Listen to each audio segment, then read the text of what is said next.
Sahabat-sahabat bangsa Indonesia yang berbahagia, kali ini episode korupsi uang negara 8 triliun rupiah di Kominfo RI semakin menggegerkan jagat bangsa Indonesia.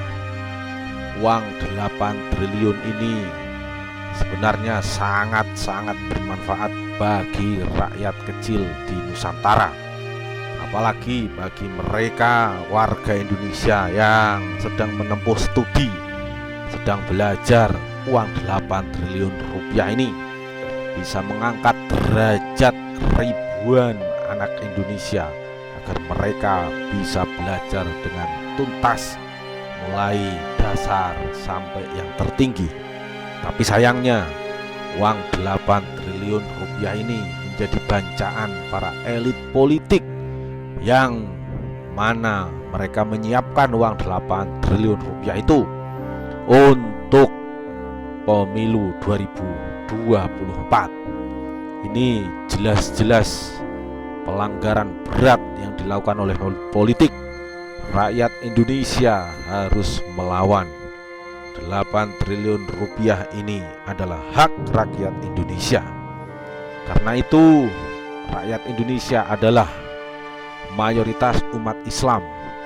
Korupsi 8 triliun rupiah yang menyeret politisi Nasdem, yaitu Sekjen Partai Nasdem Joni Plate yang juga Menteri Kominfo ini merusak tatanan berbangsa dan bernegara dan juga dalam beragama. Dalam konteks syariat, tatanan berbangsa dan bernegara hancur lebur gara-gara 8 triliun rupiah ini menjadi sejarah pertama kali di era pemerintahan Joko Widodo adanya korupsi yang dilakukan oleh elit politik. Sebelumnya tidak ada kasus korupsi sampai 8 triliun rupiah. Karenanya ini jelas merusak tatanan berbangsa dan bernegara, menghancurkan tatanan hukum, tatanan tata negara termasuk dalam bersyariat. Islam sangat tegas dalam surat Al-Baqarah ayat 188 menjelaskan, wala ta'kulu amwalakum bainakum bil batili wa tudlu biha ilal hukami litakulu fariqam min amwalin nasi bil ithmi wa antum ta'lamun. Surat Al-Baqarah ayat 88 ini menjelaskan, dan janganlah kamu makan harta di antara kamu dengan jalan yang batil, dan janganlah kamu menyuap dengan harta itu kepada para hakim dengan maksud agar kamu dapat memakan sebagian harta orang lain itu dengan jalan dosa, padahal kamu mengetahui. Ini jelas-jelas menjadi pandangan Islam yang sangat serius melarang praktek korupsi, apalagi yang dilakukan oleh Kominfo yang menghabiskan uang negara 8 triliun rupiah. Islam sendiri punya beberapa istilah untuk menyebut korupsi ini. Pertama, ada istilah al-ghulul. Istilah ini ada dalam surat Ali Imran ayat 161. Wa makana linabiyyin ayyaghul wa may yaghlul ya'ti bima ghalla yaumal qiyamah thumma tuwaffiya kullu nafsin ma kasabat wa hum la yudhlamun. Tidak mungkin seorang nabi berkhianat dalam urusan harta rampasan perang. Barang siapa yang berkhianat dalam urusan rampasan perang itu, maka pada hari kiamat ia akan datang membawa apa yang dikhianatinya itu. Kemudian tiap-tiap diri akan diberi pembalasan tentang apa yang ia kerjakan dengan pembalasan setimpal, sedang mereka tidak dianiaya. Ini jelas ghulul, sangat bertentangan dengan syariat. Yang kedua, Islam menyebutnya riswah. Ini juga senada. Hadis Nabi menegaskan bahwa Rasulullah SAW melaknat pelaku, penerima, dan perantara riswah, yaitu orang yang menjadi penghubung di antara keduanya. Ini riswah sering disampaikan oleh para ulama.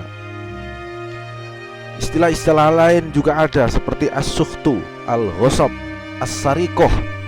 Istilah-istilah yang dipakai Al-Quran untuk menentang secara jelas dan tegas praktik korupsi, praktek penggelapan uang negara yang pada pertengahan tahun 2023 ini jagat Indonesia gempar karenanya.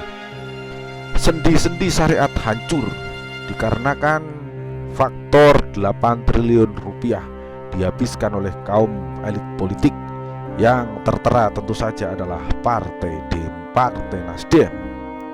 Yang kedua, aspek akidah.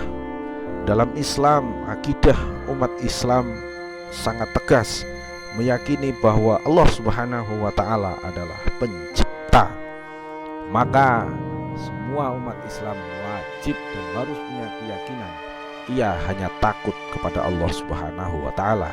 Perilakunya setiap hari, setiap saat adalah wujud cerminan ia takut dan takarrub menghadap kepada Allah Subhanahu wa Ta'ala. Kesehariannya kepada sesama dibuktikan dengan mampu dan mau memberikan kemaslahatan, kebaikan kepada sesamanya. Kalau 8 triliun rupiah ini dikorupsi oleh para pejabat di Kominfo dan jaringan partai-partai yang ikut serta, maka ini jelas merusak akidah umat Islam di Indonesia. Yang ketiga, ini merusak tatanan sosial, budaya, dan tradisi masyarakat Indonesia, bahwa pejabat negara adalah pelayan rakyat. Ini sudah dibuktikan dalam sejarah-sejarah besar di Nusantara, kerajaan-kerajaan besar di Nusantara yang sukses membangun peradaban yang diakui oleh dunia, seperti Sriwijaya, Majapahit, Demak, Pajajaran, Mataram, dan lain sebagainya. Mereka, para raja-raja besar saat itu, dikenal sebagai pelayan rakyat yang luar biasa. Tradisi ini menyejarah, sehingga saat Indonesia diproklamasikan 17 Agustus 1945 adalah bukti dari kelanjutan kerajaan-kerajaan besar yang sudah berdiri di Indonesia. Tradisi besar, tradisi bernegara dan berbangsa ini sudah terwariskan dari masa lalu. Tapi 8 triliun rupiah ini sulit dimaafkan oleh bangsa Indonesia. 8 triliun rupiah ini sungguh-sungguh sangat besar. Pertama kali dalam sejarah bangsa Indonesia, rakyat Indonesia berhak untuk melawan. Rakyat Indonesia punya hak hukum untuk terus menekan, mencari jawaban atas semua para aparatur negara, karena 8 triliun rupiah ini sangat bermanfaat dalam kehidupan berbangsa dan bernegara, khususnya bagi warga masyarakat kecil di Indonesia. Itulah 3 sendi utama yang hancur lebur gara-gara 8 triliun rupiah sedang dikorupsi oleh para elit politik. Semoga waktu akan menjawab. Keadilan harus ditegakkan. Bangsa Indonesia adalah bangsa besar yang mampu memberikan solusi atas berbagai persoalan-persoalan. Kita tunggu kasus hukum ini dituntaskan oleh aparat yang berwenang.